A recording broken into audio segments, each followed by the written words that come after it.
Sampun ndungkap wahyaning mangsa kala upacara adat panggihing penganten. Ing mangke pinanganten putri sampun siaga arsa miyos saking panti busana manjing sasana wiwaha. Lumaraping pinanganten putri kairing kanthi gending ketawang puspa warna.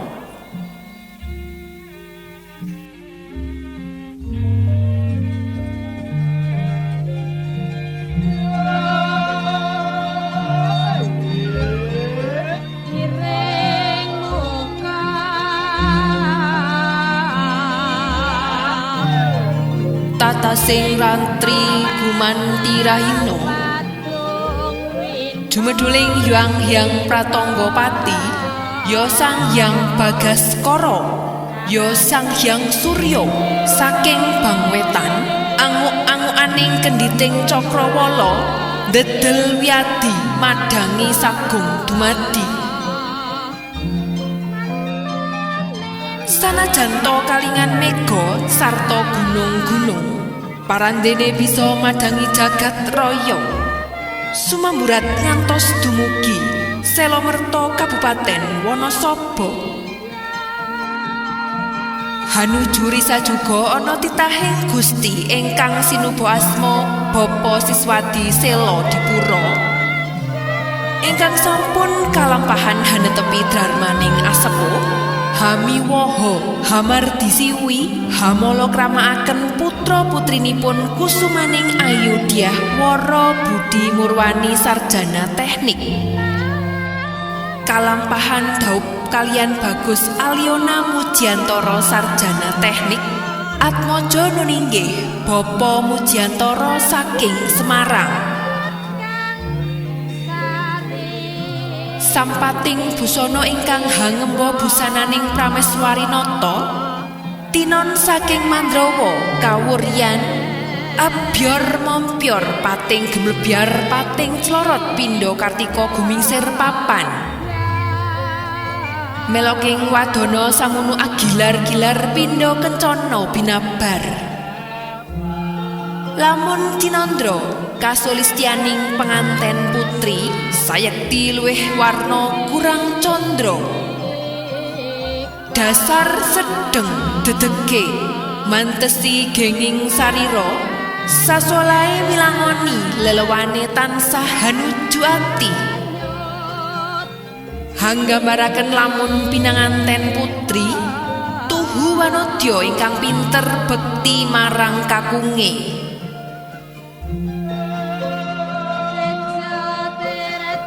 Ing mangke nggenya lumaksana pinanganten putri wis ngancik unggian kang tinuju dening juru sumbaga kiyo katuraken lenggah ing dampar pinasri.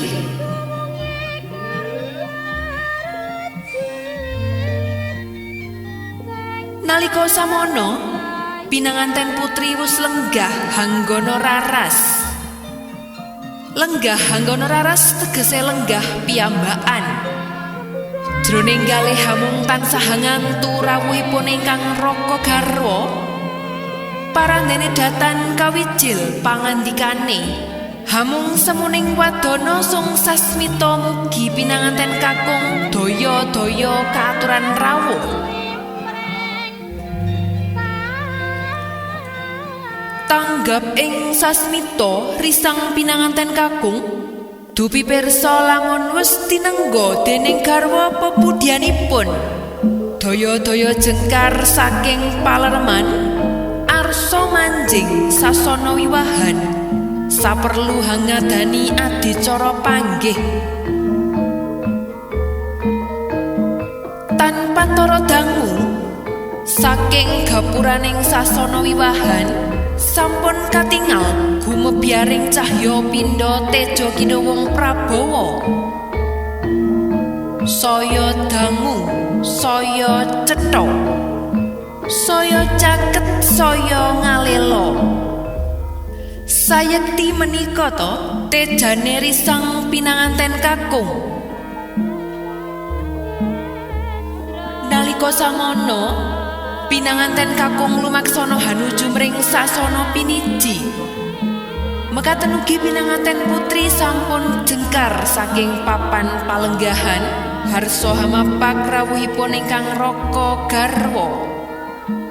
Wus ndungkap wahyaning mangsa kala tumapak ing prastawa gati neninggih upacara adat panggihing pinanganten sarimbit. Dupi wis samya caket genira lumaksana, pinanganten kekalih samya ampagut tingal. Tumuli kumlawe astane samya bebalangan gantal. Ingkang winastan gondang kasih dalasan gondang tutur. Gantalan dumadi kang sedah ingkang lininting matemurose tinang sulan lawe wenang seto. Kinarya pralambang manunggaling sih katresnan jati pinanganten kekalih. Ing mangke pinanganten kakung lukar ageman Canelogya marpegi Ponang Antiga. Ponang Antiga tinapak ing padha pecah sanalika. Sayekti kinarya pralambang antebing TKT genya badhe mecah saking panggulawentahing Rama Ibu. Pinanganten putri daya-daya anjengku sarwi sumembah tumuli hamiji samparanipun ingkang raka garwa. Pinanganten putri harsa tumuli linanting jumeneng menika hanggambaraken junjung derajate wanita. Awit jroning bebrayan kakung saha putri senajan beda kewajibane namung sami kalenggahane. Nalika semono pinanganten kekalih sampun jumeneng jajaraken kanten asta dene Rama Ibu gya sineban sindur kakanthi manjing ing sasana adimulya. Paranto werdine dene pinanganten jroning lumaksana kanthi sineban sindur. Sayekti kinarya pralampita bilih bebrayanipun pinanganten sarimbit tansah tinuntun dening Reh Darmaning kautaman, tinangsulan dening Reh Darmaning palakrami, jumbuh paugraning agami ingkang rinasuk. Pinanganten kakung kawuryan ngagem busana ingkang hangemba busananing Narendra. Lamun kaduluking Mandrawa Katon Agung mrabu miwah Prabawa. Agung ateges kebak ing kaendahan kang sanyata adiluhung. Mrabu pindha jejering Narendra kang kebak ing kawibawan luhur. Wondene Prabawa sayekti sinung Prabawa edi endah milangoni. Dasar penganten kakung bagus pasuryane mikolei piadege katon lamun bawa leksana bebudene. Saumpama tamtama sayekti sembada wiratama pawira jayeng palugon tatak tangguh tanggon tanggung jawab prapteng ngendon. Sanajan lon-lonan genira lumaksana parandene ing mangke pinanganten sarimbit wus ngancik unggian kang tinuju nuninggih sasana adimulya. Sindur gya linolos ibu juru sembaga tumuli hamratitisaken adicara bobot timbang. Kawijil pangandikane Ibu Siswadi mundhut pirsa dumateng ingkang garwa. Pakne, awrat pundi, Pak? Kanthi aris Bapa Siswadi paring wangsulan. Wah jan, padha bobote bune. Menika hanggambaraken lamun wis timbang bobot katresnane saha kekalihira harsa rinengkuh sami. Boten badhe mban cindhe mban siladan Hananging kekali rawarsa rinengkuh putra pribadi. Paripurna upacara bobot timbang tumuli hangadani upacara tanem. Liripun pinanganten sarimbit kawisuda lenggah ing dampar pelaminan. Candrane Pindha raja miyang prameswari. Upacara menika kinarya pralambang bilih wiwit kala mangsa menika pinanganten sarimbit sampun madeg bale wisma mandireng pribadi. Uwal saking panggulawentahing Rama lan Ibu. Upacara tanem menika ugi minangka pandonga paminta dumateng Gusti ingkang Maha Yekti. Mugi keluarga ingkang winangun dening pinanganten sageta bakuh, kukuh, pengkuh lan prakoso, boten gampil kasempyak ing aradan.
Mun Cindro adamel suka penggalihipun pinanganten sarimbit Yayah Kajawahan Tirta Sinangling Kencana.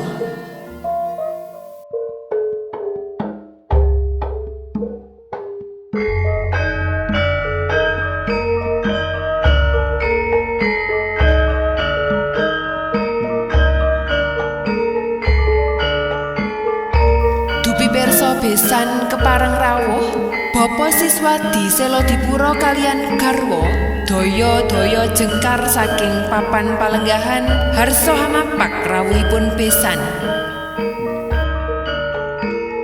Rawuhipun besan kadherekaken dening Bapa Bambang Sutejo. Gantiya ingkang winuwus nalika semana para priyagung catur sampun ajawat asta.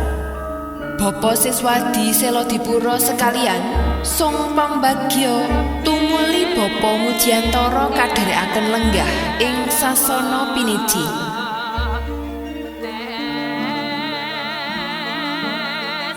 Salajengipun badhe kelampahan adicara sungkeman. Dupi priksa lamun para pepundhen catur sampun kepareng lenggah pinanganten sarimbit daya-daya jengkar saking palenggahan Gya ngaturaken sungkem ring Rama Ibu. Candrane tansah kairing puja mugi tansah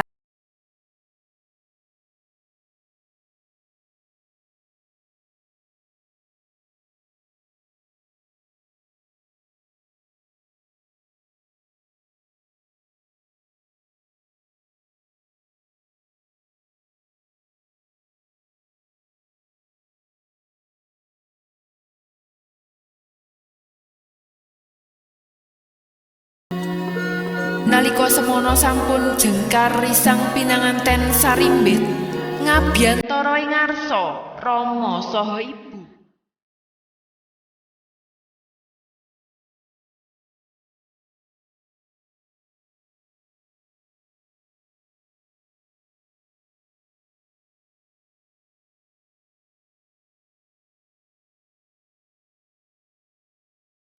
Nalika semana pinanganten putri wus hanjengku sarwi sumembah tumungkul Yayah konjeming bantala wadanane ngaturaken sungkem dhateng ingkang Rama saha nyuwun tambahing pangestu. Rama, kula ngaturaken sungkem pangabekti katur dumateng Rama. Nyuwun pangapunten duk rikala kula tasih alit tansah damel ribetipun Rama.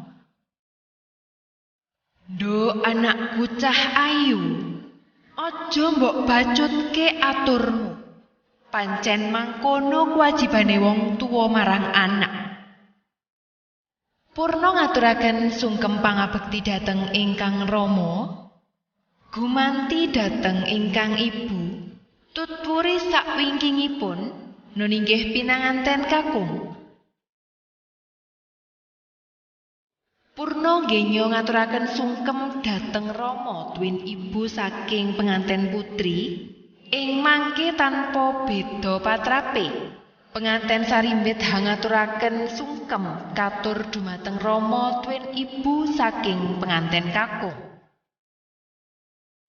Ibu, kula ngaturaken sungkem pangabekti katur dumateng Ibu lan kula ugi nyuwun pangestu Ibu. Iya nggih anakku, tak pangestoni. Anakku lanang nggih, wiwit ana kandhutane Ibu tak kudang dadi manungsa kang utama. Saiki sliramu jejaring kakung, sliramu pemimpin tumraping wanita. Duweni kewajiban ku angfusakum wa ahlikum naro. Jaga awakmu lan keluargamu saka siksane neraka. Tak dongakake nggih, katekan gegayuhanmu dadi keluarga kang sakinah, mawaddah warahmah.